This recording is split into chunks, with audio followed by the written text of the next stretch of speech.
चार के हमारे इस खास कार्यक्रम में जो आधारित है कानाफूसी गपशप और चर्चाओं पर।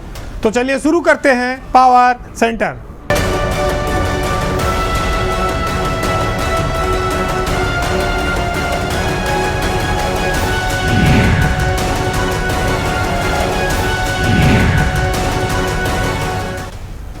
चुनाव बिहार में हो रहे हैं, लेकिन उसकी हलचल यूपी में मची है। राजनीति है, अगल बगल के सटे प्रदेशों से प्रभावित होती है। ऐसा ही मामला उत्तर प्रदेश में इन दिनों देखने को मिल रहा है, जहां मुख्य दल तो भाजपा है, लेकिन जो उसके साथ सहयोगी दल है छोटे छोटे, वो अब आंखें तरेर रहे हैं बीजेपी के सामने और नौबत खुल्लम खुल्ला बयानबाजी की है। और यहाँ तक है कि गठबंधन टूटे रहा या जाए, लेकिन वो बहुत परवाह नहीं करेंगे। तो ये जो बीजेपी के दल है और उनके दलों से जो मंत्री हैं, ये मामला उनकी नाराजगी से जुड़ा है। और ये इसलिए भी तब चर्चा में ज़्यादा आया, इसके पीछे बवाल का कारण बना ताल कटोरा का स्टेडियम, जहाँ पर निषाद पार्टी ने एक सम्मेलन किया था। संजय निषाद जो उसके अध्यक्ष हैं और वो भी साझीदार हैं, उसमें उन्होंने आशीष पटेल को भी बुलाया, उसमें सुभाषपा के ओम प्रकाश राजभर को भी बुलाया और रालोद को भी बुलाया। उस सम्मेलन में उनका स्थापना दिवस था। तो एक छोटे छोटे दलों की जो तिकड़ी बनी, उस तिकड़ी ने सम्मेलन के बाद खुली बयानबाजी की। इस बयानबाजी के पीछे दो तरह की बातें सामने आ रही हैं। पहली कि जो बीजेपी के सहयोगी दल हैं, वो बिहार के चुनाव में कुछ विधानसभा की सीटें चाहते हैं। दूसरा, यूपी सरकार में जो सहयोगी दल के मंत्री हैं, वो अपने विभाग से और अफसरों के कामकाज से संतुष्ट नहीं हैं। तो इस पूरे मामले को आप मोल भाव के तौर पर देख सकते हैं। हालांकि पहली आवाज़ मंत्री संजय निषाद ने उठाई है, लेकिन इसमें जो मौन समर्थन है, उसमें लाभार्थी दो हैं। सीधे लाभार्थी ओम प्रकाश राजभर हैं, क्योंकि राजभर और संजय निषाद दोनों बिहार में चुनाव लड़ना चाहते हैं।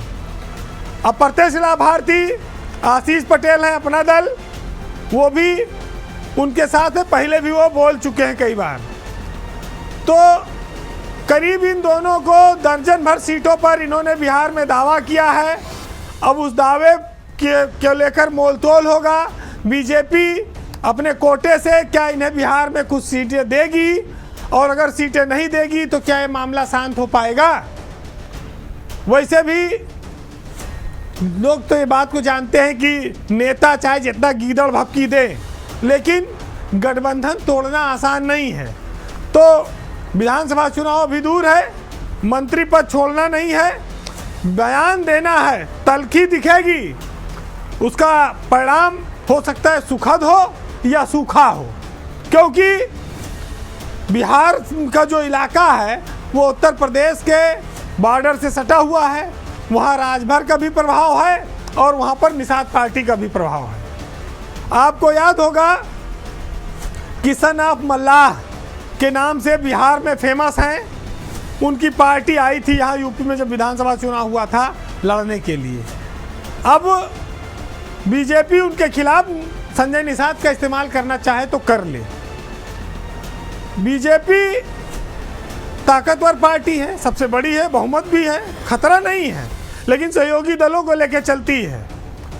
रालोद बीच में कुछ नाराज हुआ था, अपना दल का प्लेट वाला मामला नाराज चल ही रहा था लगातार, अब वो थोड़ा शांत हो गए। अब संजय निषाद इधर खड़बड़ाए हुए हैं। ये सब बिहार चुनाव को लेकर है। और अभी ऐसा सुनने में आ रहा है कि नवरात्र महीने में योगी मंत्रिमंडल का विस्तार होगा। तो विस्तार में विभाग के लिए भी डिमांड होगी, भाई हमें थोड़ा अच्छा विभाग दे दियो, ये मछली पालन में कुछ रखा नहीं है, और कब तक जो है मछली भात से काम चलाया जाए।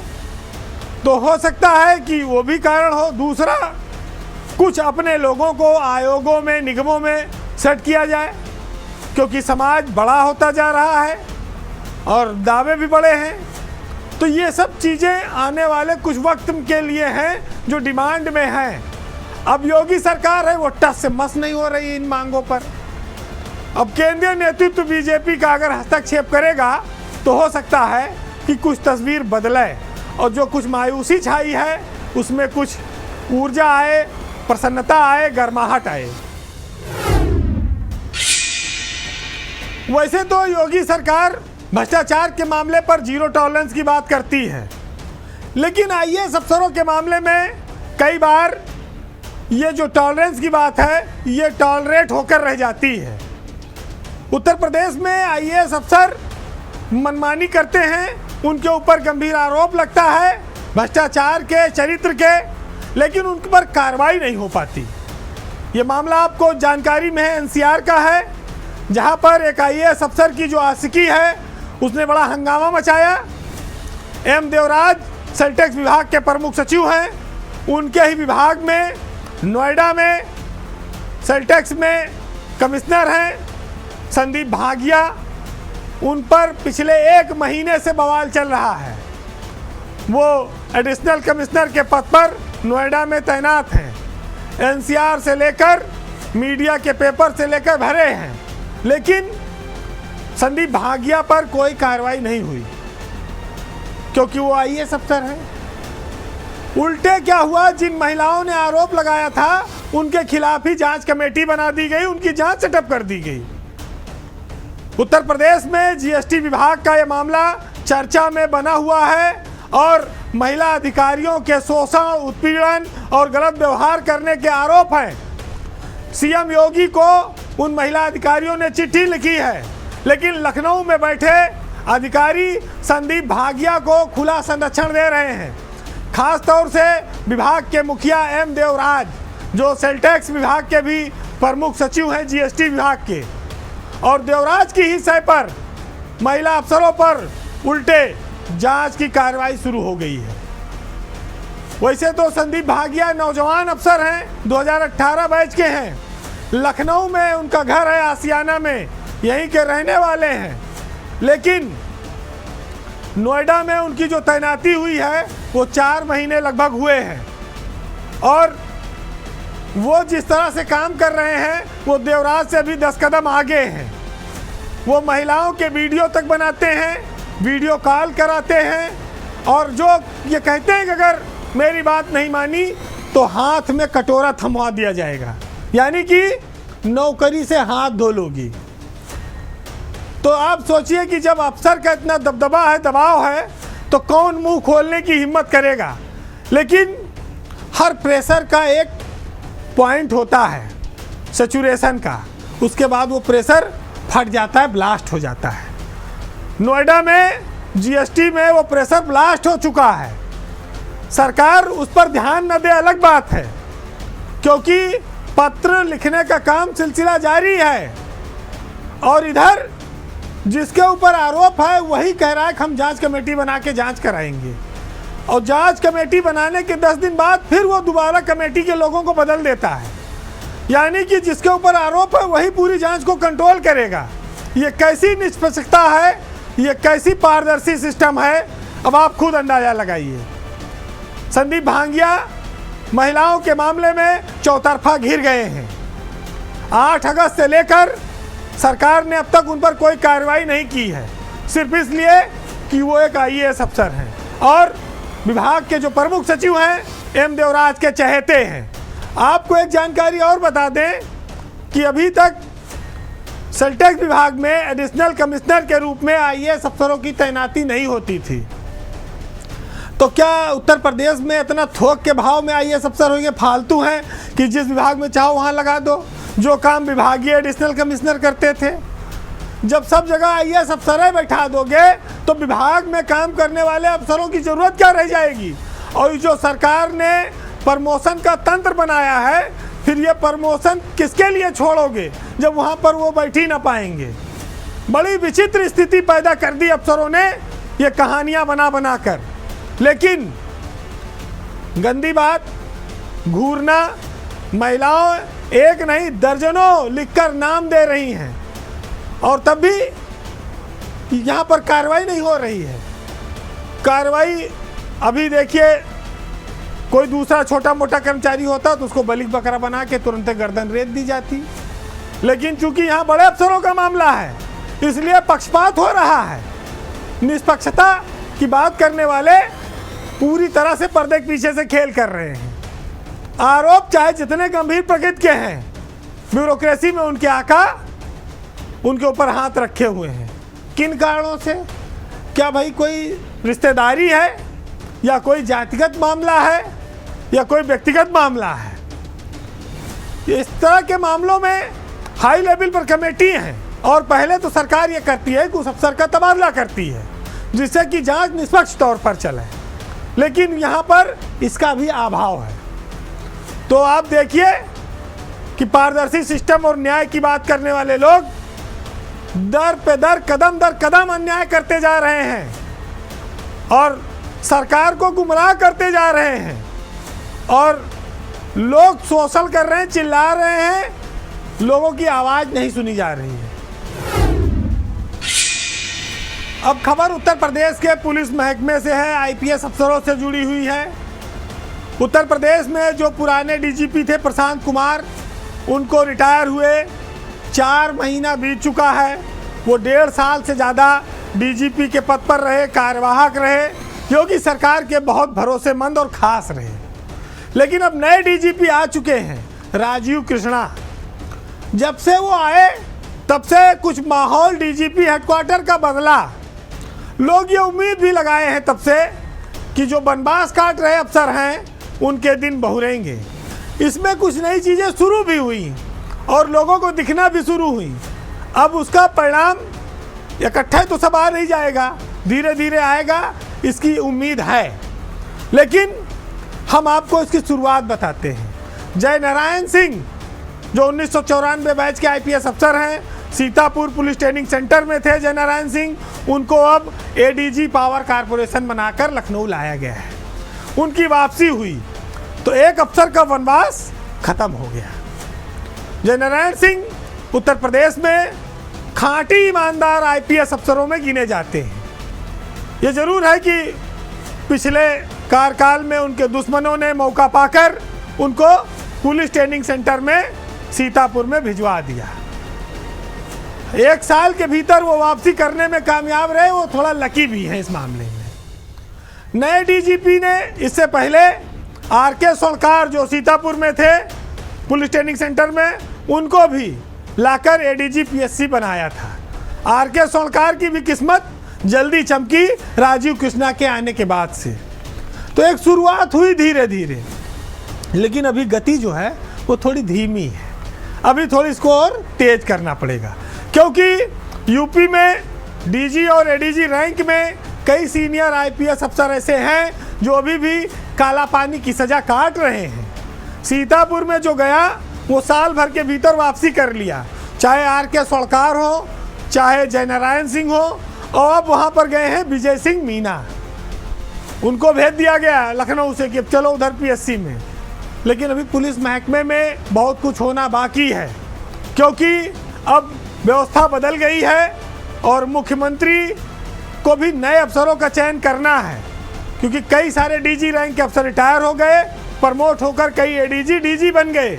खास तौर से मुरादाबाद में राजीव सब्बरवाल इस समय डीजीपी के स्तर के रैंक में आ चुके हैं अभी, लेकिन वो प्रमोट होने के बाद भी वहीं एकेडमी में तैनात हैं। वो लगभग 1.5 साल होने जा रहा है पीटीएस में। तब पीटीएस से उनकी वापसी, उनकी गाड़ी लखनऊ की ओर बढ़ने वाली है। दूसरा इसी तरह से है, मुरादाबाद में एक स्कूल भी है, विद्यालय है पुलिस प्रशिक्षण का, जिसमें प्रधानाचार्य है सतीश गणेश। वहाँ पर प्रिंसिपल है, वो एसपी रैंक का पद है, लेकिन वो एडीजी होकर वहाँ तैनात है। तो सजा के तौर पर दिया गया, लेकिन अब 2.5 साल हो गया, उनका 3रा साल चल रहा है। तो अब सतीश गणेश की गाड़ी को भी कोई ना कोई देर सवेर लखनऊ की ओर मोड़ दे तो हो जाएगा इंसाफ कि भाई ये बहुत हुआ इतनी सज़ा, अब वापस लखनऊ आओ। तो सतीश गणेश भी अब मुरादाबाद से लखनऊ की ओर अपनी गाड़ी घुमाएं और बोरिया बिस्तर बांधें, जुगाड़ भी कुछ लगा ले, तो हो सकता है कि वो कहीं तैनाती मिल जाए। लेकिन जो सबसे विचित्र नाम आपको लेने जा रहा हूँ जो ईमानदार होते हुए भी जिसकी कोई सुध नहीं ले रहा है वो है ज्योति नारायण। ज्योति नारायण जालौन में ट्रेनिंग स्कूल में पढ़े हुए हैं। वो 100% ईमानदार वाले आईपीएस अफसर हैं, कोई दाग नहीं है उनके ऊपर। लेकिन किस कारण से उनको जालौन में भेज दिया गया नाराजगी की वजह से, ये सरकार खैर बेहतर जानती होगी। लेकिन किसी सज़ा की अवधि निश्चित होनी चाहिए, उसके बाद उनकी सेवाओं को राज्य के हित में इस्तेमाल करने में चूकना नहीं चाहिए। अब देखिए नवनीत सिकेरा आते हैं, जिनके ऊपर पिछली सरकार का ठप्पा था कि पिछली का 8 साल से ज़्यादा हो गए उन्नाव में एकेडमी में पढ़े हैं, काट रहे नौकरी। अब पता नहीं वापसी होगी कि नहीं होगी। उसके बाद ताज़ा मामला विजय सिंह मीना का है। विजय सिंह मीना लखनऊ में थे, लेकिन अभी उनको ताज़ा सीतापुर के पीटीएस में एडीजी बनाकर किनारे लगाया गया है। पुलिस में सीनियर लेवल पर अफसरों को इस तरह से कहा जाए ठिकाने लगाया जाता है, तो ये एक बड़ी मानसिकता ऐसी हो जाती है लोगों की कि काम करें कि ना करें, और गलती का एहसास अगर हो जाए तो वापसी का मौका मिलेगा कि नहीं मिलेगा। बहुत सारी ऐसी चीज़ें होती जो कुंठाग्रस्त बना देती हैं अफसरों को।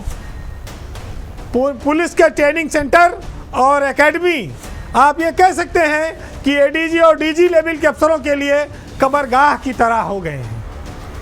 हालांकि कब्रगाह में तो मरने के बाद दफनाए जाते हैं लोग, लेकिन सरकार की जिसकी नाराज़गी हो गई या डीजीपी जिससे नाराज़ हो गया तो वही बर्फम लगाता है उधर ही भेज के, उसको आप कब्रगाह कह सकते हैं, कोई बुराई नहीं है। लेकिन कुछ लोग भाग्यशाली हैं जो बाहर आ जाते हैं, उससे मेन स्ट्रीम में आ जाते हैं। कुछ लोग वहीं पड़े पड़े रिटायर हो जाते हैं, उनका कोई नाम लेवा नहीं होता है। तो जिनकी सेवाएं बड़ी चमकदार दिखती हैं, जो बहुत बड़े बड़े पदों पर हैं, उनके जीवन के दर्द को कई बार मीडिया के माध्यम से सरकार के सामने रखा जाता है, और इसलिए कि सरकार अपनी कसौटी पर कसे कि इनको वापसी करना ठीक है या अभी इनकी सज़ा को बरकरार रखना। फिलहाल इस खबर के बाद शायद कुछ परिवर्तन देखने को मिले। अगली खबर भी उत्तर प्रदेश में आईपीएस अफसरों से जुड़ी है, लेकिन ये पुलिस कमिश्नरेट सिस्टम से जुड़ी है। पुलिस कमिश्नरेट सिस्टम की शुरुआत आप जानते जब हुई थी तो 4 जिले पहले बने, फिर 3 जिले कमिश्नरेट घोषित किए, 7 जिले हो गए। अब ये कमिश्नरेट में आईजी और एडीजी लेवल के अफसर पुलिस कप्तान के तौर पर तैनात होते हैं, वही करते हैं अपनी कप्तानी। तो प्रदेश में इस समय 7 जिलों में जो पुलिस कमिश्नरेट प्रणाली चल रही है, उस कमिश्नरेट प्रणाली में कुछ अफसरों में परिवर्तन होने वाला है। इसको लेकर सरकार में मंथन चल रहा है, और इसी मंथन के बीच ये खबर आई है कि 3 कमिश्नरेट में बदलाव होने वाला है। पुलिस कमिश्नर अखिल कुमार जो कानपुर में थे, उनकी प्रतिनियुक्ति आ गई है, वो केंद्र में जा रहे हैं। इसके चलते ये समीकरण बने हैं। अखिल कुमार डीजी पद पर भी आ चुके हैं, न जाते केंद्र में तब भी उनको वहाँ से हटना था, और उनकी पोस्टिंग केंद्र में है तो उनको जाना है, तो अब वो सीधे कानपुर से दिल्ली जाएंगे। कानपुर जिला खाली होने वाला है। जब कानपुर खाली होगा तो ऐसी चर्चा है कि नोएडा की जो पुलिस कमिश्नर हैं लक्ष्मी सिंह, वो कानपुर की नई पुलिस कमिश्नर बनाई जा सकती है। लक्ष्मी सिंह नोएडा में उनका ये 3रा साल चल रहा है। उनका कार्यकाल सफल रहा है, विवादों से रहित रहा है। लक्ष्मी सिंह ने ईमानदार और बेहद सरल आईपीएस अफसर के तौर पर कमिश्नरेट में अपनी छाप छोड़ी है, और ये कहते हैं कि जो कोई नहीं कर पाया नोएडा में, वो लक्ष्मी सिंह ने करके दिखाया। यानी कि बड़े बड़ों के दांत खट्टे कर दिए बिना पक्षपात के। तो लक्ष्मी सिंह इस मामले में उत्तर प्रदेश में सबसे बेहतर पुलिस कमिश्नर के तौर पर इस समय उनका जो नाम है वो लिया जाता है। अगर वो नोएडा से हटती हैं तो उनको कानपुर का पुलिस कमिश्नर सीपी बनाया जाएगा। फिर ऐसे में चर्चा आती है कि नोएडा कौन जाएगा। अच्छा, नोएडा और कानपुर के अलावा एक तीसरा नाम है बनारस का। बनारस में भी पुलिस कमिश्नर के पद पे परिवर्तन संभावित है। यह सब चीज़ें अखिल कुमार के जाने के बाद ही बनी हुई हैं और आने वाले कुछ ही दिनों में आपको ये देखने को मिलेगी। बनारस में बदलाव होगा, नोएडा में बदलाव होगा, तो दावेदार कौन होगा और मोहित अग्रवाल का क्या होगा? क्या मोहित अग्रवाल इलाहाबाद जाएंगे या नोएडा जाएंगे या कानपुर जाएंगे? वो कानपुर में आईजी भी रहे हैं और उनका जुगाड़ तंत्र मजबूत है, लेकिन नोएडा के लिए दो नाम काफ़ी प्रमुखता से चल रहे हैं। हालांकि आईजी लेवल का पद है, उसमें तरुण गाबा इलाहाबाद में पहले पुलिस कमिश्नर रह चुके हैं, वो भी नोएडा में सीपी पद के दावेदार हो सकते हैं। और इसके अलावा मोहित अग्रवाल भी हैं, उनका नाम भी चर्चा में है। और तीसरा नाम है अयोध्या के आईजी परवीन कुमार का। नोएडा में आईजी रैंक का अफसर पुलिस कमिश्नर बन सकता है। सरकार परवीन कुमार के नाम पर मुहर लगा सकती है। वो गाजियाबाद में पहले एसएसपी रह चुके हैं और परवीन कुमार की छवि भी काफ़ी अच्छी और शानदार है और वो एक कामयाब अफसर के तौर पर उत्तर प्रदेश पुलिस में उन्होंने अपनी एक पहचान बनाई है। तो ये सब जो चर्चाएं हैं वो नाम अधिकारियों के मैंने आपको बताए। कानपुर, बनारस और नोएडा है तीनों एक लाइन में और तीनों जगह से हवाई जहाज़ उड़ता है।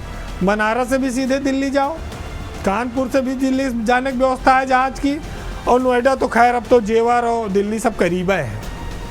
तो खैर आने जाने में भी कोई असुविधा नहीं होगी अफसरों को, और पद पे रहने के दौरान तो वैसे भी कुछ नहीं होता है।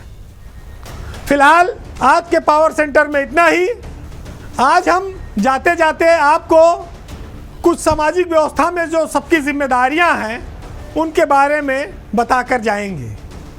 चाहे अफसर हो, नेता हो, पत्रकार हो, शायर हो, साहित्यकार हो, कवि हो, इन सब की जिम्मेदारी है कि हर समय में, हर युग में जो सच चीज़ें हों उन पर उनको बोलना चाहिए। बोलने की कीमत लोगों ने हमेशा चुकाई है, लेकिन इसका ये मतलब नहीं है कि समाज में जागरूकता पैदा करने के लिए, रास्ता दिखाने के लिए हम उन आदर्शों को छोड़ दें। तो आज सुनिएगा कुमार विश्वास की कुछ लाइनें हैं जो बेहद इस दौर में महत्वपूर्ण हो जाती हैं कि हम शब्द वंश के हर कार्य, सच कहना अपनी परंपरा, हम उस कबीर की पीढ़ी जो बाबर अकबर से नहीं डरा, पूजा का दीप नहीं डरता है इन षड्यंत्री आभाओं से, और वाणी का मोल नहीं चुकता है अनुदानित राज्य सभाओं से। वाणी पर इतना अंकुश कैसे सहते, हम कबीर के वंशज चुप कैसे रहते। नमस्कार।